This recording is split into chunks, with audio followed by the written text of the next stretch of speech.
इस वीडियो के जरिए हम लोग उन 5 कारणों के विषय में चर्चा करेंगे जो किसी इंसान को असफल बनाती है। दुनिया में जितने भी अनसक्सेसफुल लोग हैं जो बड़ी कामयाबी हासिल नहीं कर पाए, उन सब में ये 5 आदतें जरूर होती है जिन्हें हम आज की इस वीडियो में विस्तार से समझने वाले हैं। नमस्कार, मैं रंजन यादव आपको अपने चैनल पर स्वागत करता हूं। तो चलिए अब हम बिना समय गवाए उन 5 कारणों के विषय में बात करते हैं जिसकी वजह से कोई इंसान असफल होता है। असफलता का सबसे प्रमुख और सबसे बड़ा कारण है लैक ऑफ पर्पस। इसका क्या मतलब हुआ? इसका मतलब है कि ऐसे लोग अपनी जिंदगी में कभी सफल नहीं होते जिनके पास कोई लक्ष्य न हो। अगर आपके पास कोई गोल नहीं है और आपको पता ही नहीं है कि आपको क्या करना है, तो आपकी असफलता निश्चित है, या यूं कह लीजिए कि आपकी असफलता सुनिश्चित है। इसलिए सफलता की राह में सबसे पहला कदम होना चाहिए कि आप अपना गोल डिसाइड कर लो कि आपको करना क्या है, और हो सके तो आप अपने गोल को लिख लीजिए, क्योंकि ऐसा कहा जाता है कि जो लोग अपने लक्ष्य को लिख लेते हैं वे लक्ष्य न लिखने वालों की तुलना में ज़्यादा सफल होते हैं। लेकिन हाँ, लक्ष्य कुछ इस तरह का हो जो संभव हो। अब ऐसा नहीं कि आप यह सोच ले कि मैं 2 सालों के अंदर मुकेश अंबानी बन जाऊंगा।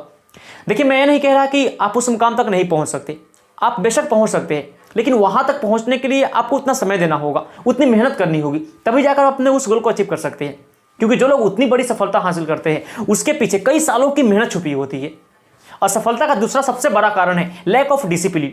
क्या आपने कभी गौर किया है कि आखिर ऐसा क्यों होता है कि कोई इंसान अपनी सफलताओं की कहानियां लगातार लिखता जाता है जबकि दूसरे लोग तैयारी ही करते रह जाते हैं? ऐसा क्यों होता है कि कोई इंसान एक के बाद दूसरी रुकावटों को पार करता हुआ अपने लक्ष्य को प्राप्त कर लेता है जबकि दूसरे लोग संघर्ष करते रह जाते हैं? देखिए, इसमें कोई रहस्य की बात नहीं है। एक सफल इंसान में और एक असफल इंसान में सबसे बड़ा अंतर यह होता है कि एक सफल इंसान खुद को हमेशा डिसिप्लिन में रखता है, जबकि एक असफल इंसान में डिसिप्लिन की कमी होती है। इसलिए जिंदगी में सफल होने के लिए हमारे अंदर डिसिप्लिन का होना बहुत जरूरी है। असफलता का तीसरा सबसे बड़ा कारण है लैक ऑफ कंसिस्टेंसी। कंसिस्टेंसी हमारी सफलता में बहुत बड़ा रोल प्ले करती है। इसको आप इस बात से समझ सकते हैं कि जब पत्थर पे पानी की बूंद टप टप करके लगातार गिरती रहती है तो उस पत्थर को भी तोड़ डालती है। क्यों? क्योंकि वो पानी की बूंद कंसिस्टेंसी के साथ अपना काम कर रही होती है। अगर आपको कोई भी स्किल सीखनी हो तो आप कंसिस्टेंसी के साथ उस पर काम करके उस स्किल को आसानी से सीख सकते हैं। इसी तरह अगर आपको अपने जीवन में कामयाब होना है तो आपको अपने कामों को लगातार कंसिस्टेंसी के साथ करना होगा, तभी आपको रिजल्ट मिलेगा। असफलता का चौथा सबसे बड़ा कारण है lack of courage. Mukesh Ambani ने अपने एक स्पीच के दौरान यह बोला था कि साहस एक ऐसी ताकत है जिसे डर को भी डर लगता है। जिंदगी में कुछ बड़ा करने के लिए बहुत बार रिस्क लेना पड़ता है, क्योंकि बगैर रिस्क लिए कोई इंसान सफल नहीं होता।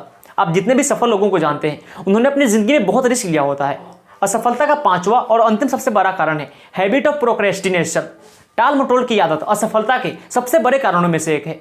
नेपोलियन हिल ने थिंक एंड ग्रो रिच नामक पुस्तक लिखने से पहले 25,000 असफल लोगों का विश्लेषण किया था, और इसके आधार पर उन्होंने लिखा है कि टाल मटोल की आदत उनकी असफलता के सबसे बड़े कारणों में से एक थी। अगर आपको भी बहाने बनाने की आदत है, अपने काम को टालने की आदत है, तो आप एक बात लिख कर रख लीजिए कि आप जिंदगी में कभी सफल नहीं हो पाएंगे। आप एक बात जान लो कि जिस काम को आप आज कर सकते हैं उसे कभी भी कल पर न टालें, क्योंकि किसी काम को करने से अधिक थकान उस काम को न करने के लिए की जाने वाली टाल मटोल की वजह से होती है। इस वीडियो को देखने के लिए आपका बहुत बहुत धन्यवाद। मैं ईश्वर से प्रार्थना करता हूँ कि आप और आपका पूरा परिवार हमेशा खुश रहे।